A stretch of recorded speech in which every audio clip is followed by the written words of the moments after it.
I found that nothing in life is worthwhile unless you take risks. Nothing. Nelson Mandela said, "There is no passion to be found playing small and settling for a life that's less than the one you're capable of living." Now, I'm sure in your experiences in school and applying to college and picking your major and deciding what you want to do with life, I'm sure people have told you to make sure you have something to fall back on. Make sure you got something to fall back on, honey. But I never understood that concept, having something to fall back on. If I'm going to fall, I don't want to fall back on anything. I figure at least this way I'll see what I'm going to hit. Fall forward. This is what I mean. Reggie Jackson struck out 2,600 times in his career, the most in the history of baseball. But you don't hear about the strikeouts. People remember the home runs. Fall forward. Thomas Edison conducted 1,000 failed experiments. Did you know that? I didn't know that. Because the 1,001st was the light bulb. Fall forward. Every failed experiment is one step closer to success. You've got to take risks, and I'm sure you've probably heard that before, but I want to talk to you about why that's so important. First, you will fail at some point in your life. Accept it. You will lose. You will embarrass yourself. You will suck at something. There's no doubt about it. And I know that's probably not a traditional message for a graduation ceremony, but hey, I'm telling you, embrace it, because it's inevitable. And I should know. In the acting business, you fail all the time. Early on in my career, I auditioned for a part in a Broadway musical. Perfect role for me, I thought, except for the fact that I can't sing. I didn't get the job. But here's the thing. I didn't quit. I didn't fall back. I walked out of there to prepare for the next audition, and the next audition, and the next audition. I prayed. I prayed, and I prayed. But I continued to fail, and fail, and fail. But it didn't matter, because you know what? There's an old saying, you hang around the barbershop long enough, sooner or later you're going to get a haircut. So you will catch a break, and I did catch a break. Last year, I did a play called Fences on Broadway. Won the Tony Award. And I didn't have to sing, by the way. But here's the kicker. It was at the Court Theater. It was at the same theater that I failed that first audition 30 years prior. The point is, every graduate here today has the training and the talent to succeed. But do you have the guts to fail?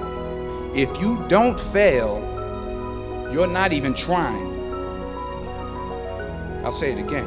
If you don't fail, you're not even trying. My wife told me this great expression. To get something you never had, you have to do something you never did. Les Brown's a motivational speaker. He made an analogy about this. He says, imagine you're on your deathbed, and standing around your deathbed are the ghosts representing your unfulfilled potential. The ghost of the ideas you never acted on. The ghost of the talents you didn't use. And they're standing around your bed, angry, disappointed, and upset. They say, we came to you because you could have brought us to life, they say. And now we have to go to the grave together. So I ask you today, how many ghosts are going to be around your bed when your time comes? I just got back from Africa like 2 days ago. I just got back from South Africa. It's a beautiful country, but there are places there with terrible poverty that need help. And Africa is just the tip of the iceberg. The Middle East needs your help. Japan needs your help. Alabama needs your help. Tennessee needs your help. Louisiana needs your help. Philadelphia needs your help.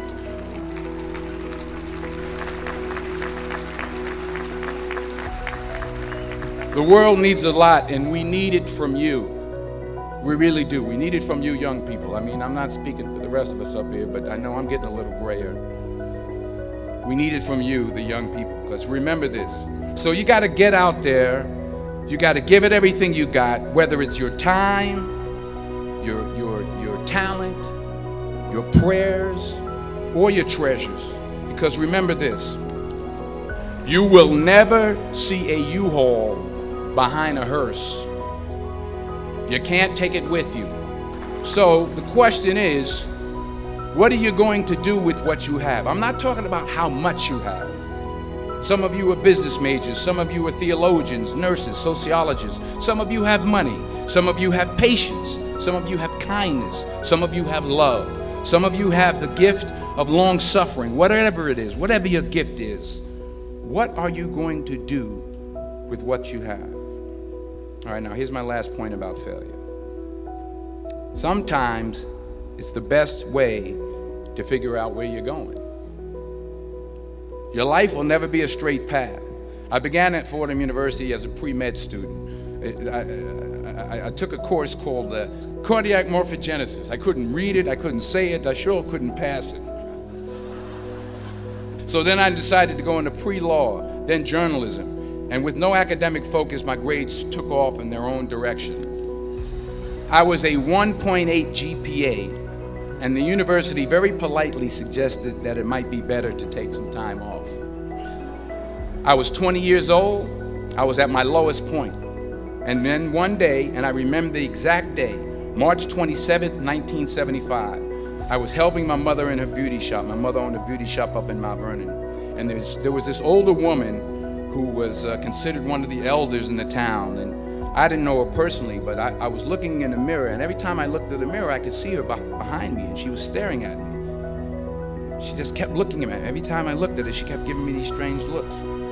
So she finally took the dryer off her head and she said something I'll never forget. She said, "Young boy, I have a prophecy, a spiritual prophecy."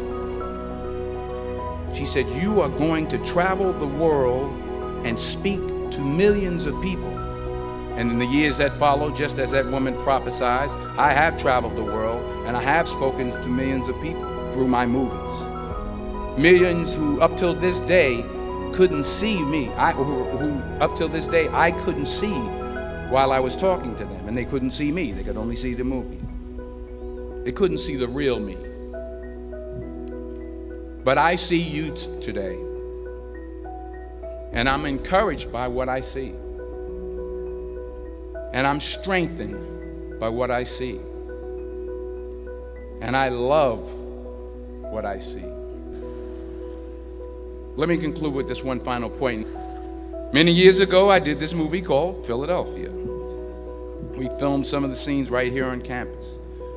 Philadelphia came out in 1993. It's about a man played by Tom Hanks who's fired from his law firm because he has AIDS. He wants to sue the firm, but no one's willing to represent him until a homophobic ambulance chaser lawyer, played by yours truly, takes on the case. In a way, if you watch the movie, you'll see everything I'm talking about today. You'll see what I mean about taking risk or being willing to fail. Because taking risk is not just about going for a job. It's also about knowing what you know and what you don't know. It's about being open to people and to ideas. In the course of the film, the character I play begins to take small steps, small risks. He very, very, very slowly begins to overcome his fears. And I feel ultimately his heart becomes flooded with love. And I can't think of a better message as we send you off today. To not only take risks, but to be open to life, to accept new views, and to be open to new opinions. Because the chances you take, the people you meet, the people you love, the faith that you have, that's what's going to define you. Never be discouraged. Never hold back. Give everything you got.